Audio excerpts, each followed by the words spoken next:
I've always had a thing for small cars, and I think it's because growing up, my mom had a Ford Laser that got upgraded to a Kia Pride, then a Picanto, and when it was time to buy a car with my own money, the car I got was a Chevrolet Aveo hatchback. So when I saw that VinFast had an ultra-compact EV, the VF3, I knew I wanted to try it out. Now at this point, everyone already knows this car is small. You've seen the videos, you know the dimensions, you know it pretty much looks like a miniature boxy SUV. And if you're like me, you've probably gone down the YouTube rabbit hole. But I finally got to drive it for a full week, and instead of repeating the numbers, I want to share my experience with you guys. The good, the quirks, and the things that you only learn when you get to drive it. Let's dive in. Now on paper, 40-ish horsepower sounds modest, but because it's lightweight and because it has instant torque, it feels surprisingly zippy off the line. On open roads in the city, 0 to 50 was faster than I expected. In fact, it's so responsive that when I went back to my usual daily driver, I kind of noticed how sluggish I was after a red light, so I really missed that instant torque. Now for those of you who are concerned about steep mall parking ramps, don't worry, it's an absolute breeze.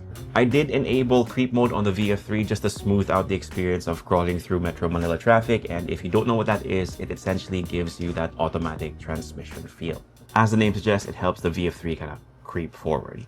Now ergonomically, it was surprising because the driving position is high, giving you a good view of the road that builds a lot of confidence in traffic. Now for context, I'm 5'11", 220, but despite how tiny this car is, I found the driver's seat really comfortable with plenty of headroom, and I didn't feel cramped in a tiny space. There is a catch, and it comes down to adjustability. While it worked out great for me, it might not be as kind for those in the, let's say, the petite persuasion like my wife, Leia. She had a tough time seeing over the dashboard comfortably without a booster cushion, and with the limited adjustability of the side mirrors as well. Keep that in mind if you share a car. There's also the matter of the back seat. Now, I didn't get B-roll of this, but when I'm driving, Leia can't even fit behind me, so we used it more for storage.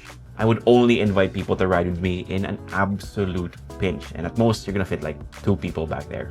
Then there's also the control layout. Now, if you've been driving as long as I have, the VF3 will force you to unlearn years of muscle memory. So the gear selector is a stalk mounted on the right side of the steering column, with the rest of the controls crammed on the left side.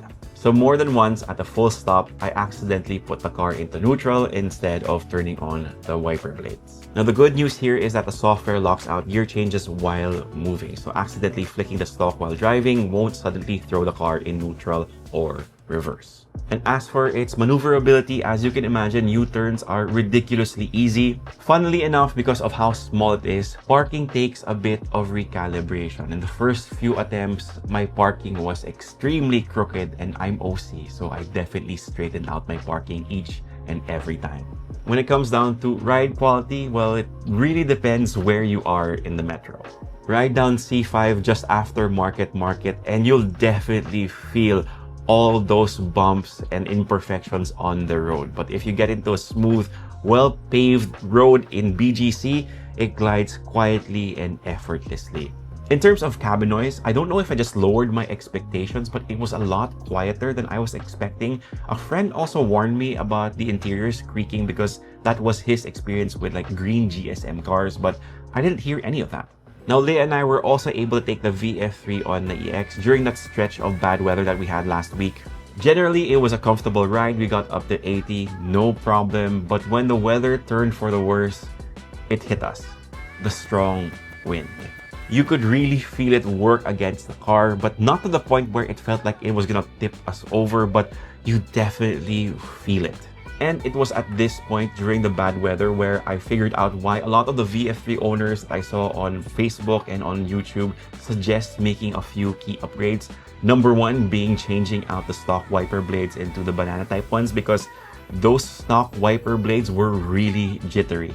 The second one I saw on the Facebook group is changing out the stock tires and suspension when you can to get a more comfortable ride.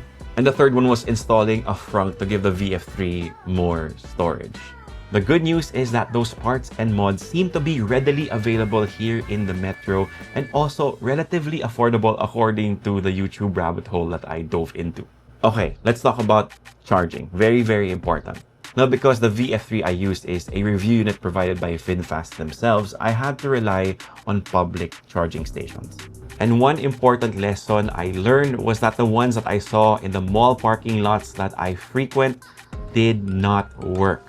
And actually, a VF3 owner kindly approached me and told me that the AC chargers in the Promenade Mall did not work for the VF3. I had to look for a DC charger.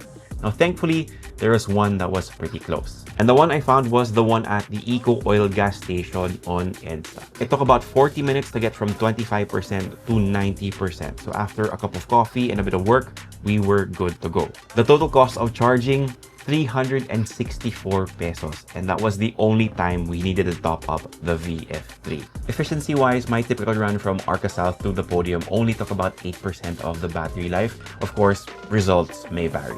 And for daily Metro Manila commuting, I think that the energy consumption of this vehicle is ridiculously light. Now, at the end of our week with the Vinfast VF3, Leia and I came down to one conclusion. If you're a dink couple, dual income, no kids, this might be the ultimate EV for city living. And with its price tag, it's definitely very compelling. I mean, we were even thinking of replacing our 8-year-old car with a Vinfast VF3. Now, just a bit of a recap. With the battery subscription, the Vinfast VF3 is 590K. Or if you want to buy it outright with the battery included, that's 745K. It definitely has ergonomic trade-offs, a firm factory ride, control quirks you have to get used to, and requires a little planning around public chargers. But at under 600,000 pesos to get in the door, I now know why a lot of people want this car. Heck, Leia and I are still seriously thinking about it, but that's pretty much it for this video. If you have an experience with the Vinfast VF3, if I said anything wrong that you want to correct, please feel free in the comment section. Again, I'm just sharing my experience with you guys. There might have been things that I may not be doing right. So again, if you want to correct me for the sake of people watching this and thinking about the Vinfast VF3, please put them in the comment section. I will welcome all the criticism you want.